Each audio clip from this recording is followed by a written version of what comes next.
Beralih ke Pak Trubus, Ya. dari pengamatan Bapak sebagai pengamat kebijakan publik. Ini tak kunjung selesai, Pak. Sebenarnya apa yang terjadi? Kenapa terus-terusan? Yang salah di mananya, Pak, menurut pandangan Bapak, Pak? Kalau saya melihat dari ini, Mbak, kebijakan regulasinya yang harus direvisi itu. Oke.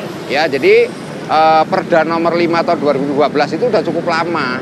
Nah, ini harus direvisi menyesuaikan dengan mobilitas kendaraan yang begitu besar jumlahnya. Kemudian yang kedua, tumbuhnya tempat-tempat pariwisata. Istiqlal ini dulu tempat spiritual, Mbak, tempat keagamaan.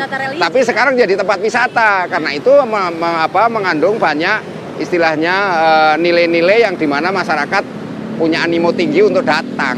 Nah, ini kan sebenarnya harus direvisi dalam undang itu. Kemudian di dalam aturan itu juga lebih ke ini ya, ke sanksi. Jadi menurut saya gini, itu harus menekankan pada ini preventif gitu loh, preventif sehingga masyarakat itu sudah bisa diedukasi terkait dengan parkir. Misalnya di sini, ini masyarakat kan nggak ada informasi parkir harus di mana.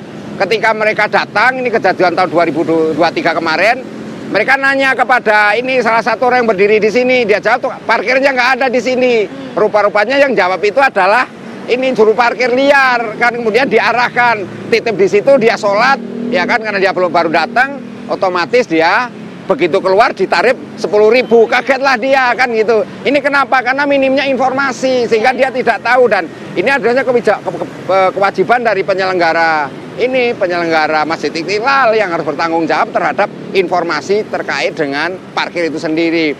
Yang ketiga memang gini, Mbak, ini juga persoalan perlu pengawasan yang lebih ekstra lagi karena perilaku masyarakat kita ini sudah berubah sekarang ini semenjak pandemi Covid.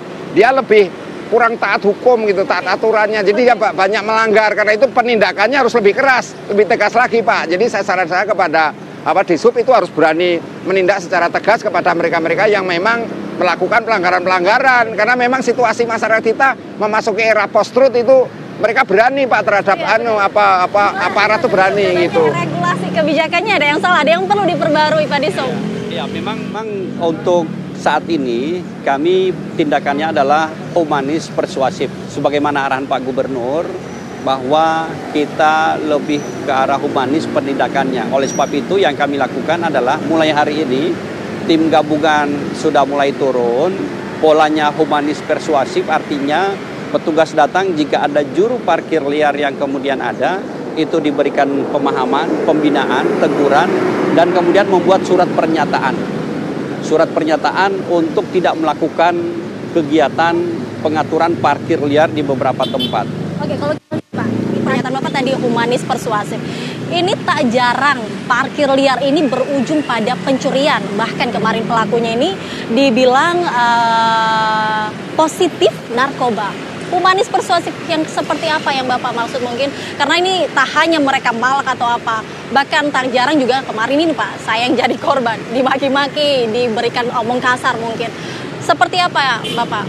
Jadi pada saat kita melakukan tindakan, otomatis kita akan mendatangi tempat-tempat di mana yang biasanya ada juru parkir liarnya.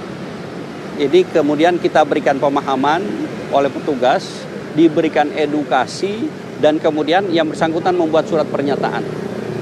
Based on surat pernyataan ini, jika kemudian terjadi lagi kejadian, baru akan datang tim yang kami koordinasikan bersama-sama dengan Satpol PP, Pengadilan Tinggi, dan juga kehakiman untuk melakukan pola tindak pidana ringan, karena ini sudah masuk dalam pidana. Nah, ini polanya adalah dengan upaya ini kita harapkan, pertama, pembinaan sudah dilakukan, membuat surat pernyataan, jika kemudian terjadi pelanggaran lagi, maka itu masuk ke dalam tindak pidana ringan sebagaimana diatur dalam Perda 8 di Tibuk, ya.